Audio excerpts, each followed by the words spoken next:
What is up, YouTube? In this tutorial, I'm going to teach you how to create this 3-clip drone sequence. Enjoy!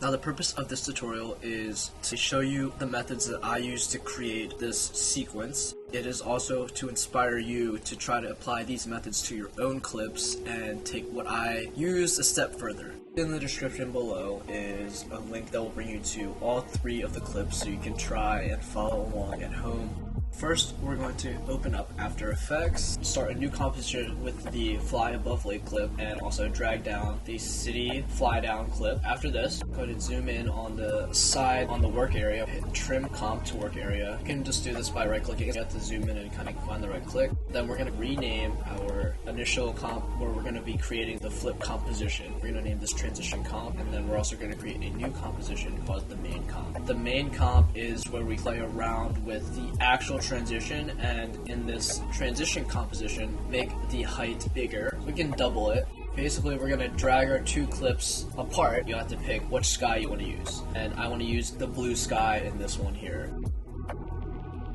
The final thing that we have to do here is just put in right click that City Fly Down clip, transform, and flip vertical. You can also just rotate it 180 degrees. In this next part, we're going to go ahead and duplicate the Fly Above Lake clip.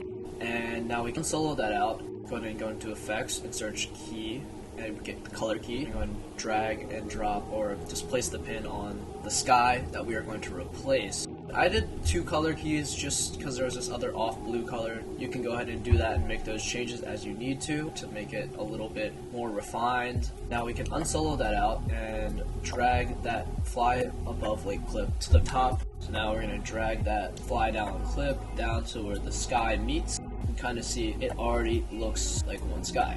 I don't know why it has this weird thing on the tree lines, but in my first time doing this, I did not run into that problem. We can go back to our main comp. Open the position. We can adjust it to where we want the start of our clip to begin. After this, we're going to go ahead and separate the dimensions of the position, and you might have to deselect the X position. With the Y position, we're going to create a keyframe at the start of our clip. Press R for rotation, and set a keyframe for the rotation. Press S to bring up scale, create a keyframe at the start of the composition for all 3 of these, and we can open up our menu and see all of our keyframes that we created. Now we're going to move the playhead to the end of the clip. I went to around 17 seconds. Rotate that 180 degrees. You can either go positive or negative depending on how you want your video to flip. I wanted mine to flip in the positive direction, so I went with positive 180. After that, we're going to go ahead and adjust the scale and then adjust the Y position a little bit to make it so you can't see any of the mountains.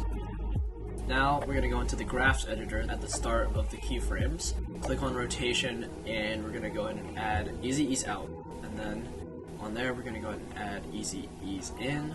We're going to pull these so that it just adds a little bit of smoothness to our transition. Now we're going to go ahead and do the same thing for scale. So just click scale, and you can use these shortcuts on the end there where I just clicked. It's the same, easy ease and easy out, but just remember that out is going to go for the first one, and then the second is easy in. And the same thing for the Y position. Go ahead and apply those, and we're actually going to do something else different here for the Y position. Go to the middle, drag it halfway through the transition, and we're going to go ahead and create this little hump, and that should change the position enough to where it will fill the whole thing. The final thing that we're going to do to fix these black edges in the transition is we're going to open up in Effects, search Motion Tile, drag and drop that onto our composition, and we're going to select Mirror Edges, and then we're going to bump the output height and width to about 200.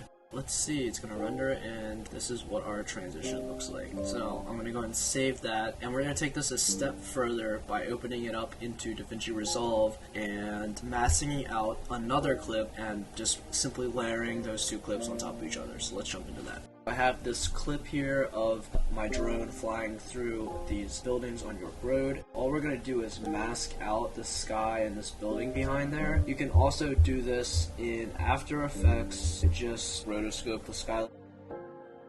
Go into the Fusion tab. We're going to select the polygon tool, invert it, and then select here all the little dots. I'm just going to have a time lapse of masking out the clip. I'm just going to do this very quickly for the purpose of the tutorial. Once you connect it, you should have the checker pattern in between the two buildings like this. Now, go forward 20 frames or maybe 30 frames at a time, and you'll just adjust all of those keyframes. I will already have a masked out clip in the description below for you guys to just follow along. The masking out part is a necessity, but at the very end you will have something that looks like this. This drone export 1 is a exported, color graded, and masked out version of the clip. Go ahead and open the inspector tab. Come down to where it says dynamic zoom under cropping. Go ahead and select that. We're going to open that up, and we're also going to go down to the drop down underneath of where our viewer is, right here. We're going to select the dynamic zoom as well. Press swap. Make sure the red box is on the inside. Shrink it down and put that somewhere in the center there, like that. Okay, maybe shrink it down a little bit more. Boom. Just like that. And we're going to leave this as linear. Now, the clip moves forward and it goes through what we had masked out.